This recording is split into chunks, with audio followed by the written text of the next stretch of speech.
ธายะสิทธังนะโมพุทธายะสิทธังนะโมพุทธายะสิทธัง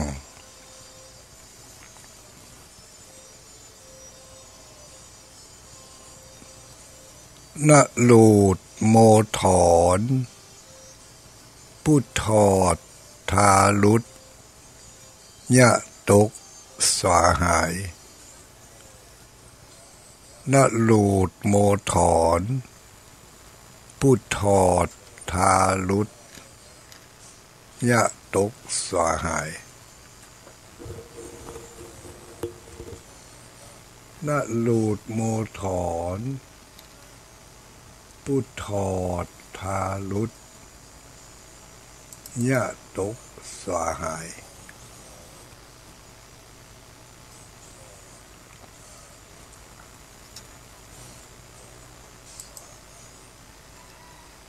ทาสีพาตาสีพาตาสีพาตาสีพาเติมบุญเพิ่มบุญเติมบุญด้วย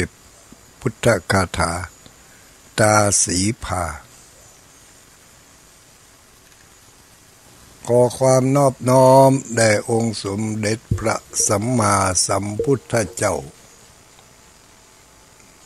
ขอน้อมอภิวาทแด่พระสัทธรรมเจ้าขอน้อมนมัสการแด่พระอริยสังฆเจ้า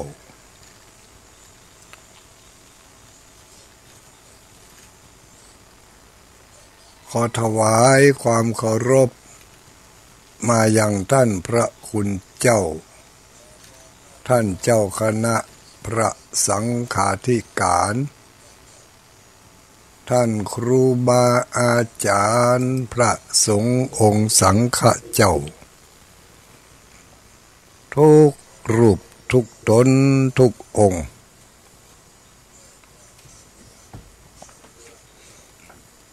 เจริญสุขเจริญพรอรุณสวัสดิ์ยามเจ้าขวาย มายังอุบาสกอุบาสิกาผู้มีบุญทั้งหลายทุกผู้ทุกคน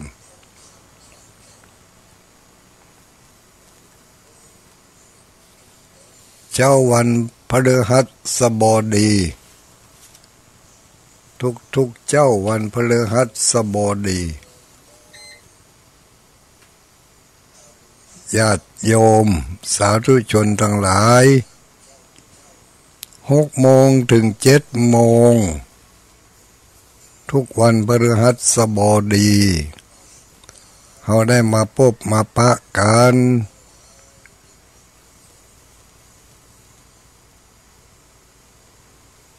มาพบปะกับตุลุงดอย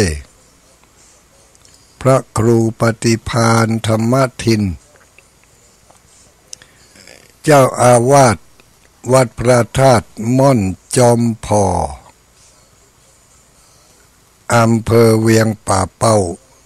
จังหวัดเชียงรายบริหารเวลา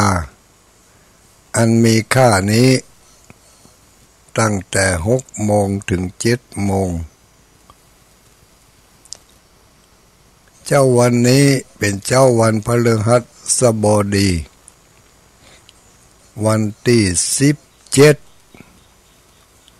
เดือนเมษายนวันที่17เมษายนเข้ามาเกินเดือนมาเกินเดือนละ ตามคติประเพณีของคนเมืองเราคนไทยตัวนั่นนะ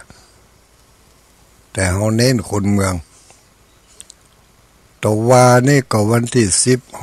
16วันปากปีเนาะวันปากปี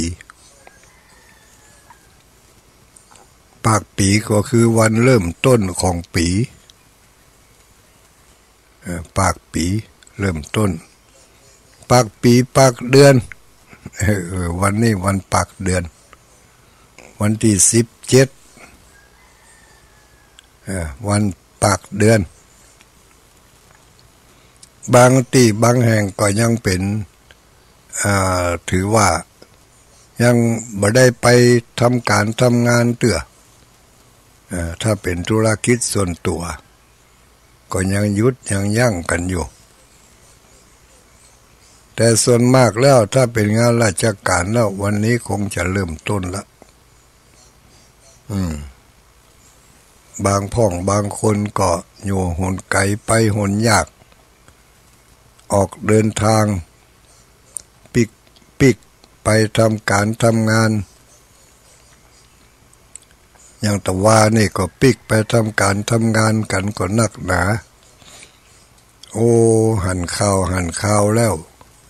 รถรางติดกันเป็นเชือกโดยเฉพาะอย่างยิ่งถนนที่ ที่กำลังสร้างกำลังแปลงเนาะอย่างกับถนนสาย118สายแม่สวยเวียงปะเป้าโดยสะเก็ดเนี่ยโดยเฉพาะอย่างยิ่งตั้งแต่สามแยกปากตางแม่สวยมาจนถึงเวียงปะเป้านี่หัวบ้านเวียงปะเป้า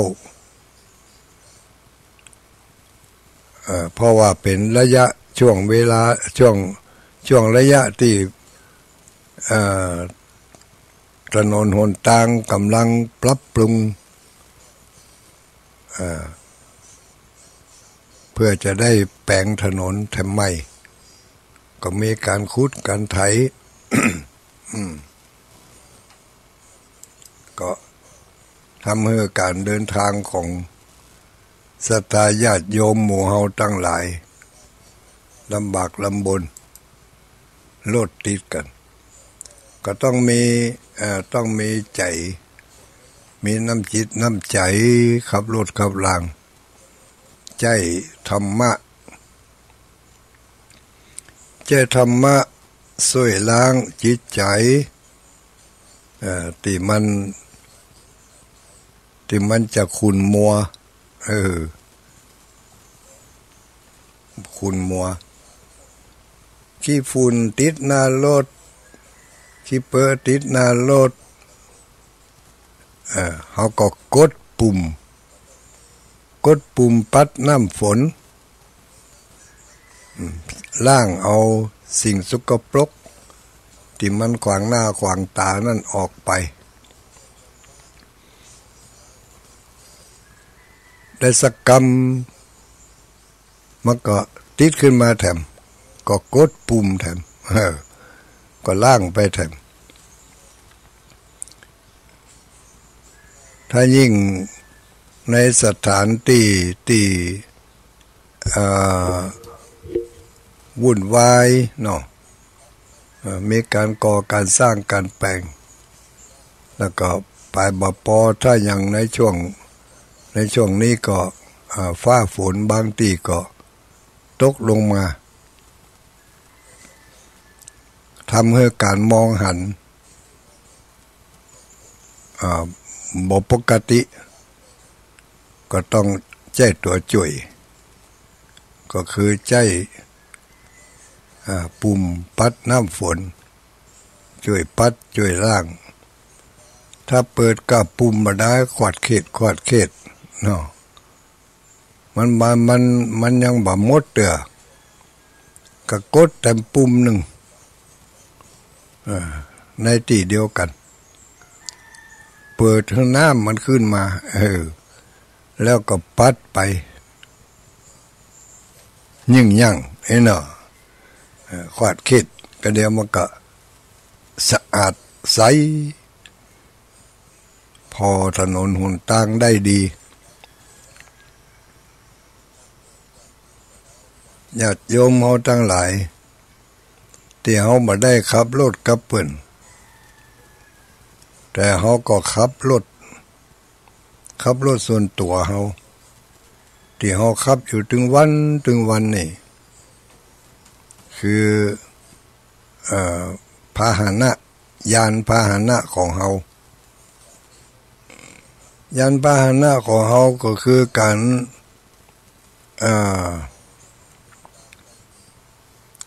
ใช้การดำเนินชีวิตดำเนินชีวิตก็เหมือนกับการขับรถ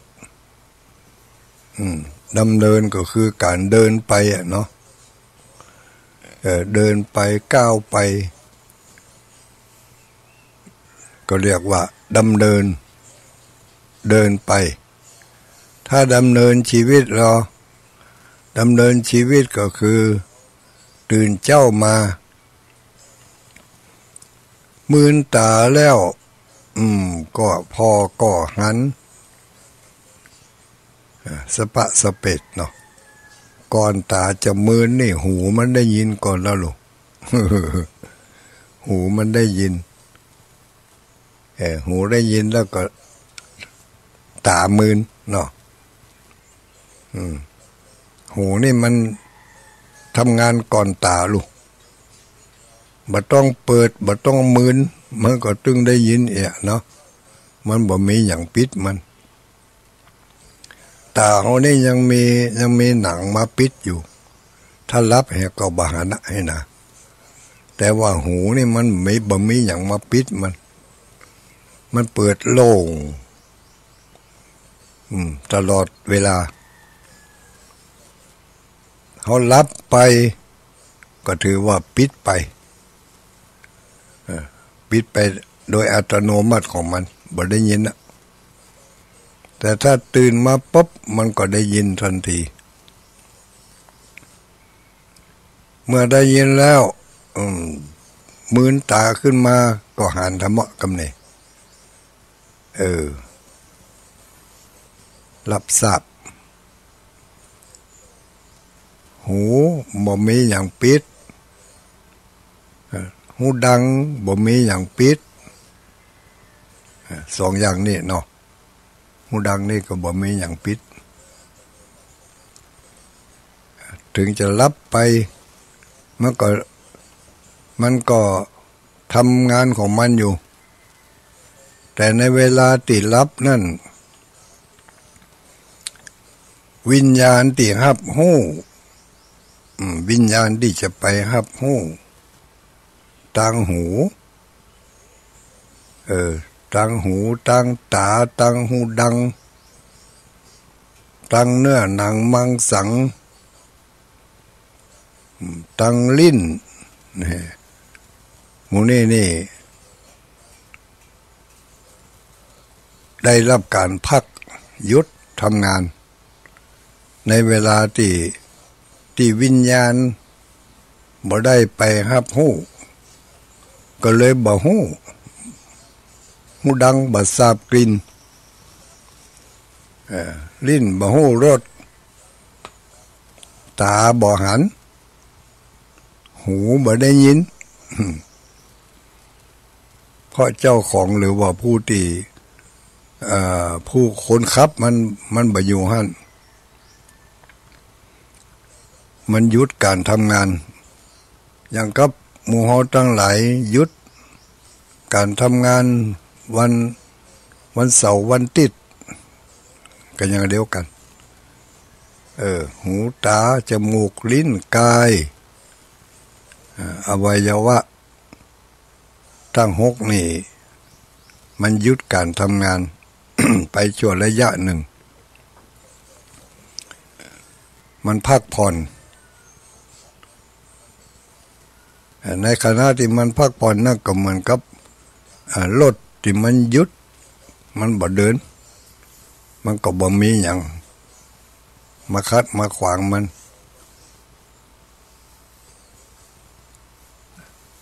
อการปัดน้ำฝนที่เปิ้นใจเอามาปัดความสะอาดหน้ากระจกรถเป็นเตื่อเมื่อมีสิ่งสกปรกเข้ามาก็ใจปัดออกไปพุทโธเสโธติโลกัสสมิงสปะสัตตานัง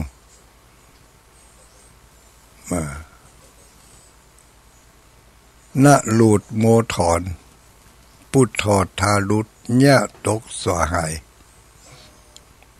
เหมือนกับสิ่งที่ปัดน้ำฝนเอามาปัดขจัดปัดเป่า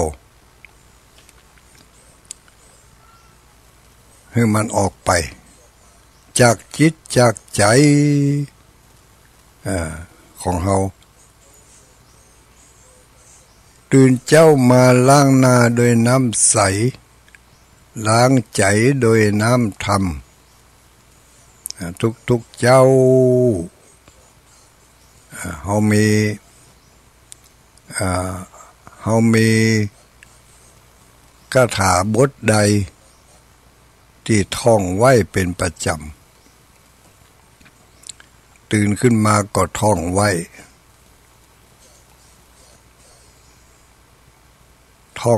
ก็เหมือนกับการป้องกันการช่วยล้างสิ่งสกปรกที่มันเกิดติดอยู่ในจิตในใจมาเมินนานหลายขวบหลายปีหลายภพหลายชาติวันดีคืนดีมันก็โผล่ขึ้นมาความชั่วร้ายเหล่านั้นมันโผล่ขึ้นมามันออกมาทางแสดงออกมาทางหูมันรับเข้ามาทางหูรับเข้ามาทางตามีความจำเป็นจะต้องช่วยป้องกันเอาไว้ช่วยล้างคัดสีเมื่อป้องกันแล้วมันยังเข้ามาอยู่ก็ต้องล้างออกเพราะว่าหมู่เฮาทั้งหลายที่เฮายังเป็นปุถุชนอยู่นี่เฮาบ่สามารถที่จะควบคุมโดยอัตโนมัติได้โดยธรรมชาติมันจะเกิดขึ้นมามันจะแสดงอาการออกเมื่อเฮาบ่มีวิญญาณไปควบคุมบ่มีวิญญาณว่าบ่มีธรรมะคอยควบคุมมันก็จะแสดงออกมาทางหูทางแสดงออกมาทางตาทางปากทางกายกรรมทางวจีกรรมถ้าคุมบ่ได้ถ้าล้างบ่ออกเวลามันโกรธมันเกลียดมันก็จะแจ้งจะด่ามันดีอกดีใจก็จะมีความจุ่มชื่นยินดีแล้วก็แสดงออกมาทางน้ำเลี้ยงเสียงปากแสดงออกมาทางกิริยาอาการใจดี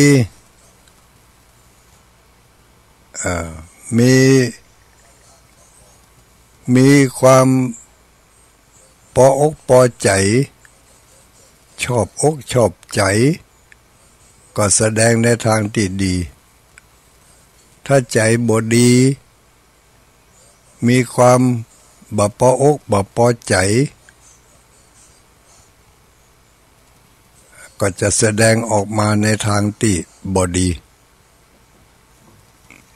ทุกคนเฮาต้องการสิ่งที่ดี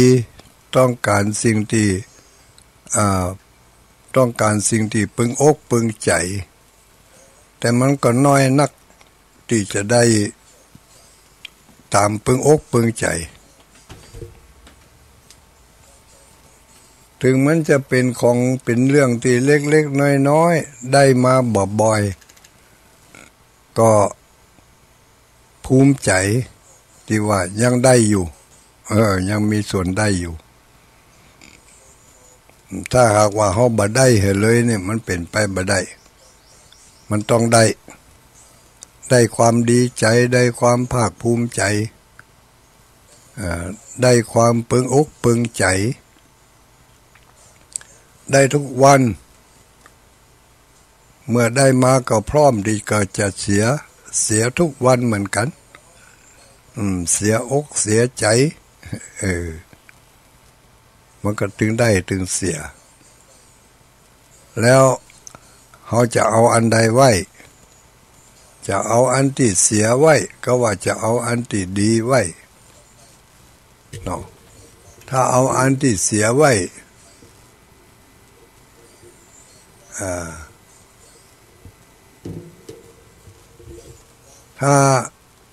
ถ้าเอาอันที่เสียที่บูดที่เน่าสะสมมักหมมอยู่ในใจถึงแม้ว่าบางเตือบ่ได้ตั้งใจจะรับเอาแต่มันก็จรเข้ามามันอย่างกับเปิดขับรถน่ะขับรถไปบุญขี้เปอะขี้ปงขับรถผ่านน้ำฟ้าสายฝนมันก็จะมีสิ่งที่เข้ามาแปดเปื้อนตั้งหน้ารถต้องปัดออกโดยผ้าพ่องด้วย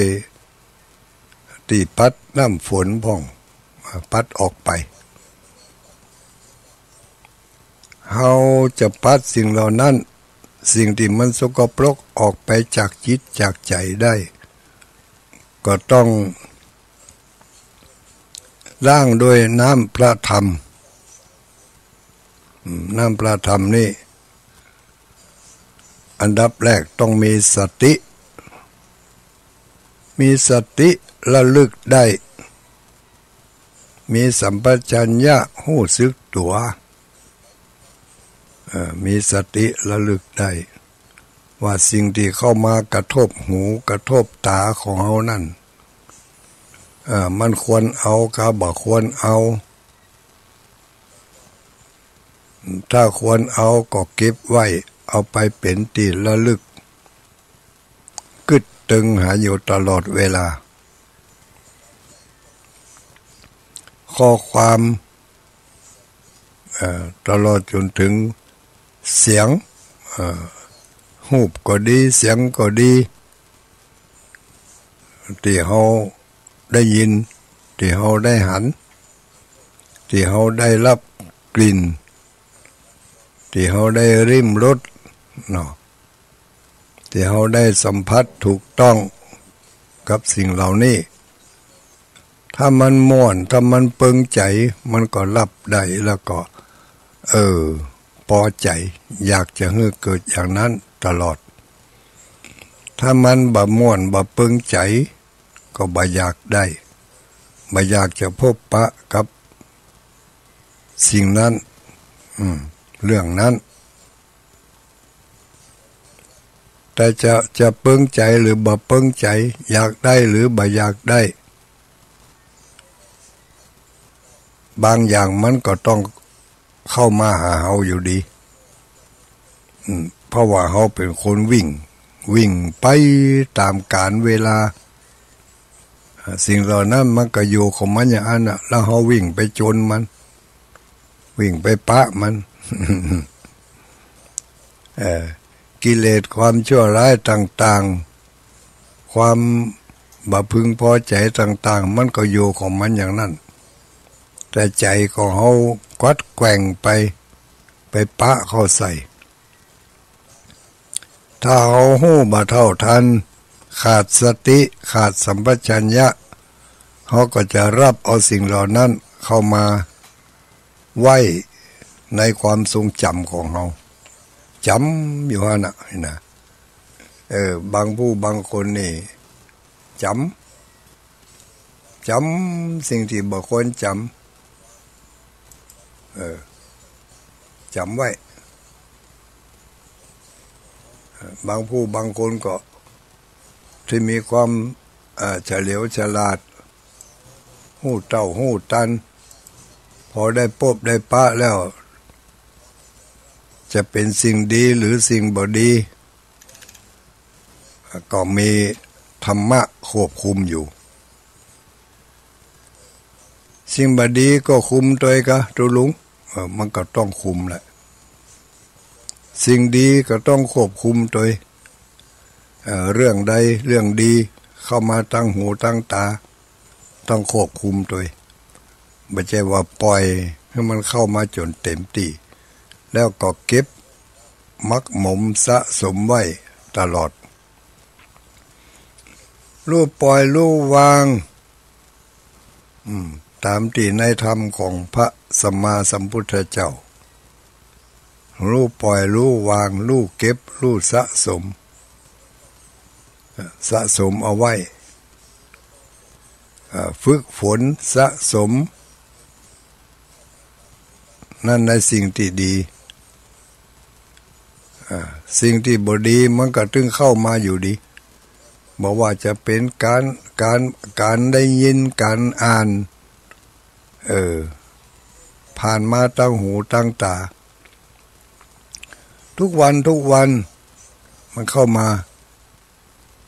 ตื่นมาก็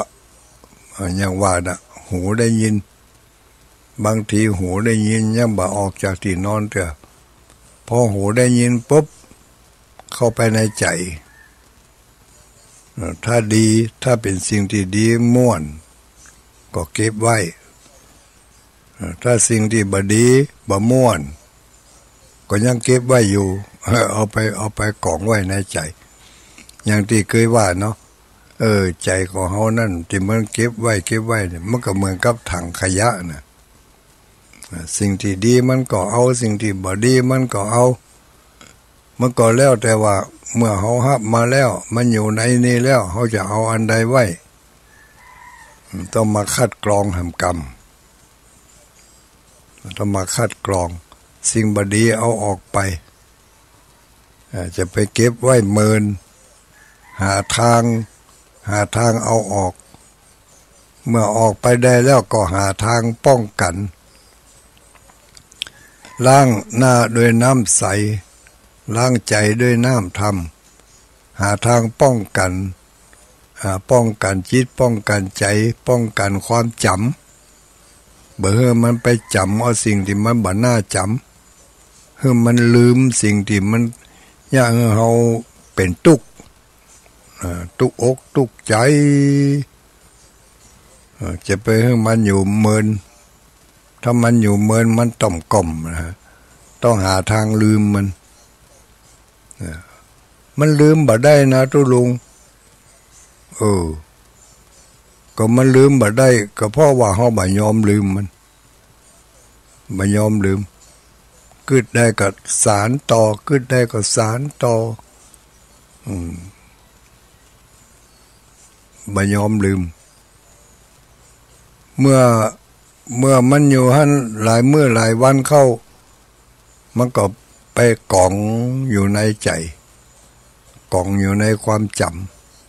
ำวันดีคืนดีปีกฟื้นคืนมาเอามาทบทวน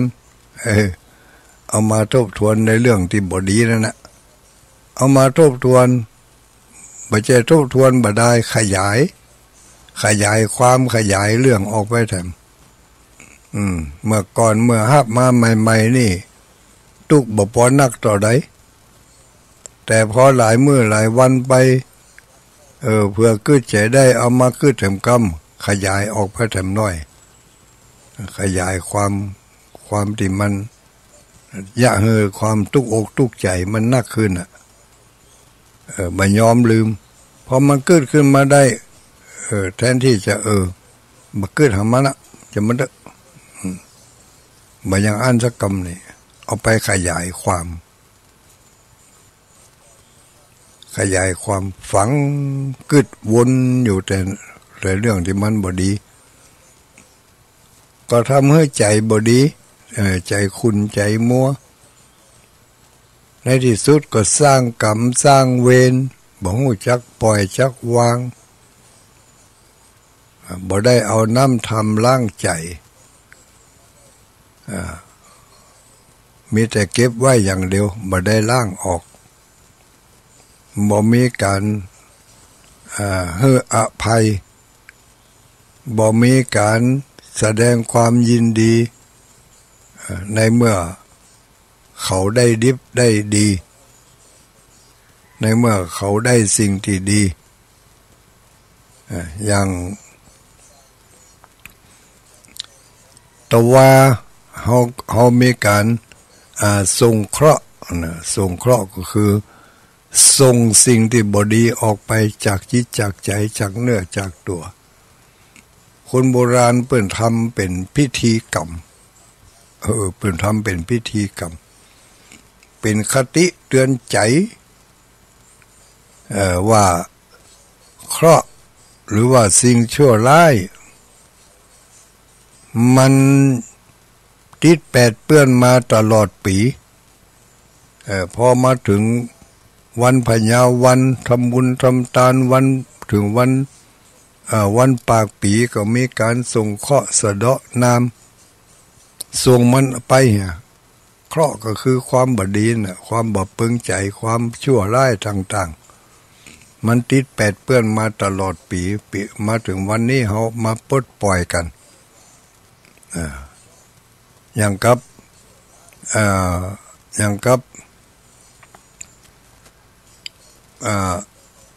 สิ่งบดีเรื่องบดีที่เขาได้ทำกับสิ่งที่เขาคนเคารพนับถือได้ทำกับพ่อกับแม่ได้ทำกับผู้เฒ่าผู้แก่ได้ทำกับพระพุทธพระธรรมพระสงฆ์ได้ทำนี่หมายถึงว่าได้กระทำด้วยกายกรรมวจีกรรมมโนกรรมแล้วเขาทำลงไปสิ่งเหล่านี้มันเมื่อทำไปแล้วมันเกิดความกลิ่นแหนงเกิดความบ่ม่วนเพราะบ่อยากจะให้เกิดขึ้นแถมก็มีการทำพิธีส่งเคราะห์ส่งสิ่งบดีออกไปจากจิตจากใจจากขันธสันดานของเฮาถ้าว่ากันบ่ได้นี่มันบหันเป็นตัวเป็นตินก็เลยว่าตัวแล้วก็สร้างกรรมวิธีขึ้นมาเนี่ยจะได้ต้องเอาอันนั้นไปต้องเอาอันนี้ไปทำเป็นพิธีกรรมแล้วก็ส่งจิตส่งใจไปโดยล่าง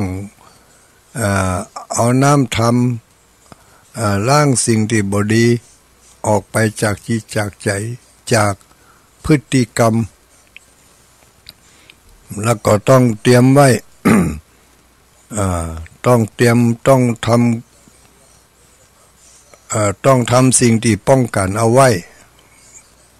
บ่ทำอย่างนั้นแถมบ่แยะอย่างอันแถมบ่รับเอาสิ่งอย่างอันเอาเรื่องนั้นแถมเนี่ยอย่างตั้งแต่นี้ต่อไปวันนี้วันปากเดือนปากปีแต่ว่าปากเดือนตั้งใจเอาไว้ว่าสิ่งใดที่มันบ่ดีบ่งามเขาจะบ่เอาเข้ามาในตนในตัวของเขาต่อไปทำละบ่ว่าจะเป็นความโกรธความเกลียดความอิจฉาพยาบาทความกูเลมังเลความขี้สวกเหล่านี้เขาก็จะบ่เอามาไว้แถมปล่อยมันไปโดยปีเก่าส่งเคราะห์ไปเลยเอาส่งเคราะห์ไปเพราะสิ่งเหล่านี้มันเป็นเคราะห์ลงเคราะห์ปีเคราะห์เดือนเคราะห์วันเคราะห์ยามเคราะห์มารับมาตื่นเคราะห์มายืนมาเตียวเคราะห์มาเกี้ยวมาขืน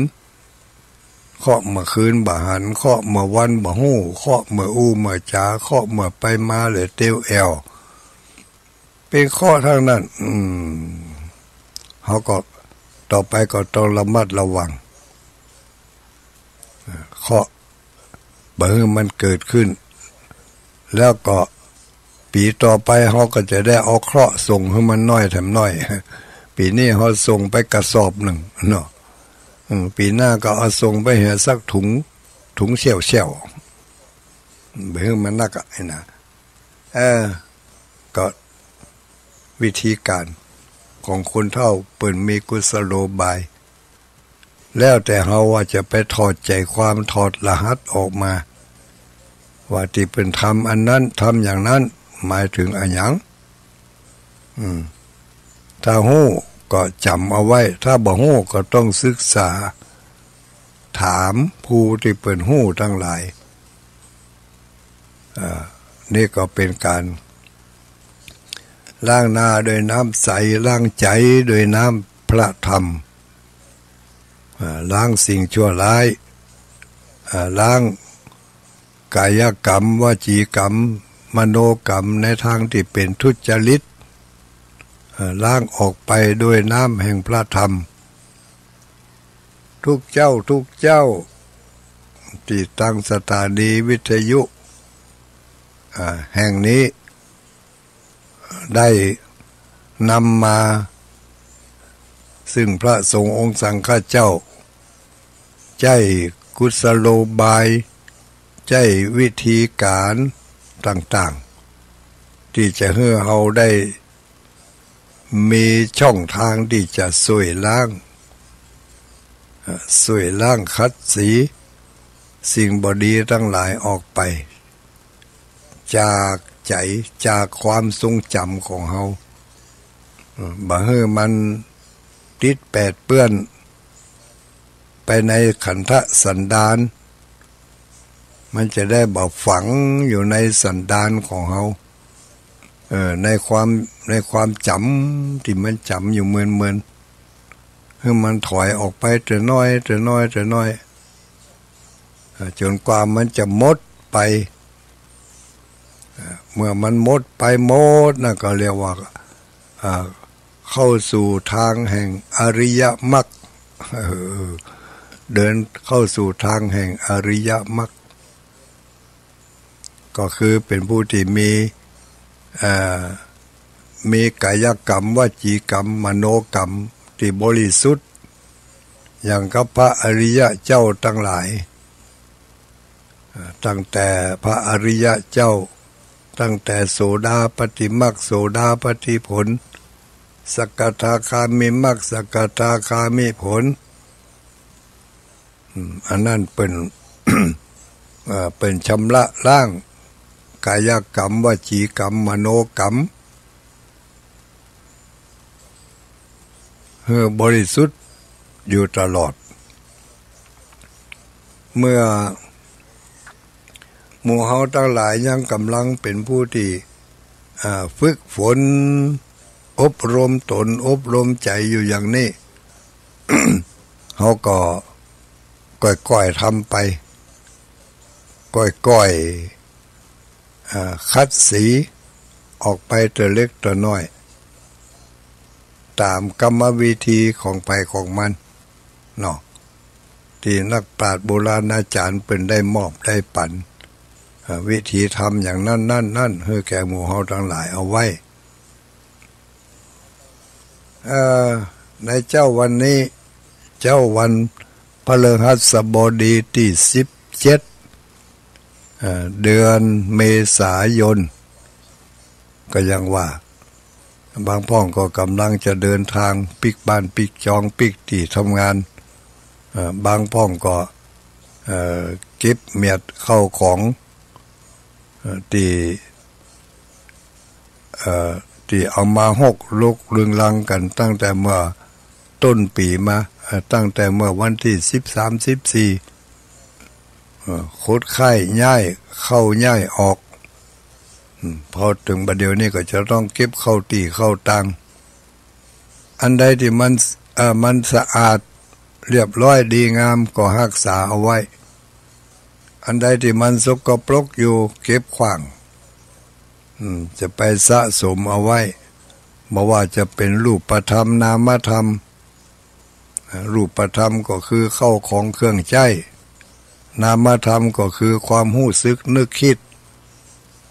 ความรู้สึกนึกคิด ที่มันฝังอยู่ในจิตในใจก็เอาปล่อยไปหากับเคราะห์กับข้อปีข้อเดือนข้อวันข้อยามวันนี้ส่งข้อเดือนส่งข้อเดือนเนอะแต่ว่าส่งข้อปีวันปากปีวันนี้วันปากเดือนก็ส่งข้อเดือนไปเดือนหนึ่งเขาได้ทำอะไรอย่างดีพ่องได้ทำอะไรอย่างบดีปีในเดือนในวันต่อไปเขาก็เอาสิ่งที่ดีๆมาฝึกฝนทำไปตลอดตั้งแต่การให้ทานการรักษาศีลการเจริญเมตตาภาวนาฝึกไปทำไปเลยจนเกิดความเคยชินพอเกิดขึ้นมาได้ก็เกิดได้ตลอดความมีเมตตาความรักความเอ็นดูความคิดที่จะช่วยเหลือผู้ที่ด้อยโอกาสกว่าผู้ที่ประสบความทุกข์ยากลำบากมันฝึกหัดคิดในสิ่งเหล่านี้มันก็จะเกิดความเคยชินต่อการนึกการคิดเวลาใดเมื่อใดมีโอกาสได้บำเพ็ญสาธารณประโยชน์ที่จะได้ช่วยกันที่จะได้ออกบาออกแห้งออกกำลังทรัพย์กำลังกายก็หาโอกาสฝึกฝนอบรมตนล้างความหันแก่ตัวออกไปล้างความหันแก่ได้ในทางที่ผิดเอาออกไปจากตัวจากใจแล้วก็นำเอาสิ่งที่ดีที่งามมันฝึกหัดถ้าบ่ฝึกหัดแล้วมันก็บ่เกิดสักเตือลองแต่งเนี่ยแต่งทำพอเริ่มต้นวันปากเดือนละล้างหน้าด้วยน้ำใสล้างใจด้วยน้ำธรรมเพิ่มบุญด้วยคาถาตาสีพาเพิ่มเป็นติ๊กบุญเขาใจไปถึงวันมันก็อาจจะหมดได้นะ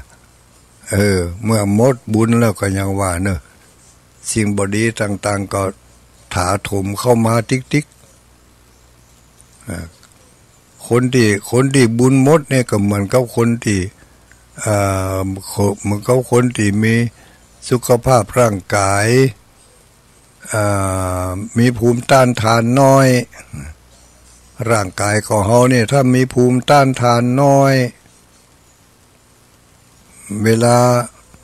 มีอะไรอย่างเกิดขึ้นเล็กๆน้อยๆก็ขังอยู่หันเมินปลายบ่ปอก็ไปขยายผลออกไปนักขึ้นอย่างเขามีภูมิต้านทานน้อยเนี่ยสมมติเขาเดินไปเนี่ยเขาไปต้องสะดุดหัวแม่เท้าแม่ตีนมันวะคนที่มีภูมิต้านทานอยู่ก็เอาอย่างไปเอายุกเอายาไปใส่ไปปิดไปอย่างเหี้ยวันสองวันมันก็หายก็แห้งแผลมันก็แห้งติดกันแต่มีภูมิต้านทานอ่อนพอไปต้องสะดุดมันเถิกทะเลิกปอกเปิกขึ้นมาเอายาอย่างก็ใส่ยาไปก็เจ็บก็แสบเดี๋ยวก็น้ำเหลืองย่อยจึกไม่ยอมหายหลายมื้อหลายวันไปได้รับเชื้อนักเข้าจากแผลเล็กๆน้อยๆก็กลายเป็นแผลมีน้ำมีหนองน้ำเหลืองเสียก็ยังก็ขยายออกไปกว้างออก บางผู้บางคนถึงกับต้องตัดแข้งตัดขาเพราะว่าภูมิต้านทานมันบ่มีมันมีบ่นักเชื้อโรคต่างๆเข้าไปซ้อนไซแทรกแซงไปเพิ่มความเจ็บความปวดความทรมานนักขึ้นไปเพิ่มการรักษาให้ได้ยากลงเพราะว่ามีภูมิต้านทานน้อยใจของเขาก็เหมือนกันถ้าใจที่บ่ได้ฝึกหัดให้มีภูมิต้านทานมันก็ขาดความอดความทนก็เลยไปทำให้ก่อเหตุต่างๆเกิดขึ้นอย่างหมู่ที่วัยรุ่นทั้งหลายที่เขาหันข่าวอยู่ถึงมื้อถึงวันเนี่ยเขานึกย้อนในอดีตแล้วเหตุการณ์เพียงเล็กๆน้อยๆแต่ก่อนเพิ่นบ่มีความรุนแรงลุเพิ่นบ่ถึงขั้นที่ว่าอาจจะต้องใช้ค้อนใช้ไม้ใช้ปืนถาหน้าไม้ใช้มีดใช้ขวานแต่มาบัดเดี๋ยวนี้เหตุการณ์อย่างเดียวกันแต่คนในรุ่นนี้นี่ขาดความอดความทนขาดการยับยั้งชั่งใจทำเอาแต่ใจว่าเพราะใจขาดภูมิต้านทานขาดภูมิคุ้มกันขาดการฝึกหัดให้มีความเคารพนอบน้อมความกตัญญูกตเวทีการสำนึกถึงบุญถึงคุณของผู้ที่มีอุปการะคุณบ่มีแล้วบ่มีไผมีบุญมีคุณกับตัวกับตนละข้าเป็นใหญ่อย่างเดียวจะเอาได้อย่างเดียวนั่นน่ะภูมิคุ้มกันภูมิต้านทานมันบ่มีก็เลยทำมือเหตุการณ์สิ่งที่มันน่าเกิดมันก็เกิดขึ้นในเมื่อมนุษย์ขาดสิ่งที่น่าจะมีคุณธรรมต่างๆเมื่อขาดไปธรรมชาติก็เปลี่ยนไปนี่เพราะเขาอยู่เพราะมันเนื่องสัมพันธ์ถึงกันลูกญาติโยมทั้งหลายระหว่างธรรมชาติภายนอกกับธรรมชาติภายในนี่มันเป็นอัญญมัญญะของกันและกันนะถ้าตั้งภายในตัวภายในตนของเขามีภูมิต้านทานน้อยสิ่งทั้งหลายภายนอกมันก็เข้ามาได้นักแล้วก็ไปทำลายสิ่งที่ดีที่งามที่มันเคยมีอยู่กลับกลายเป็นเรื่องที่บ่ดีบ่งามไปเหียมีความจำเป็นที่จะต้องล้างหน้าด้วยน้ำใสล้างใจด้วยน้ำธรรมทุกมื้อทุกวันทุกเจ้าได้รับความเมตตากรุณาได้รับความเอื้อเฟื้อ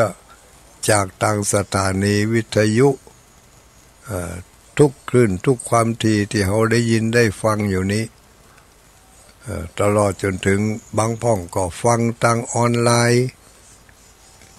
ไม่ได้อยู่กับตีกับตังหรือบางทีก็สถานีเปิ้นวันนั้นสถานีเปิ้นหยุดเปิ้นดับไปเหียเขาก็ได้เปิดได้ฟังทางวิทยุทางโทรศัพท์ทางออนไลน์อีลูกสมัยนี้เขาว่าทางออนไลน์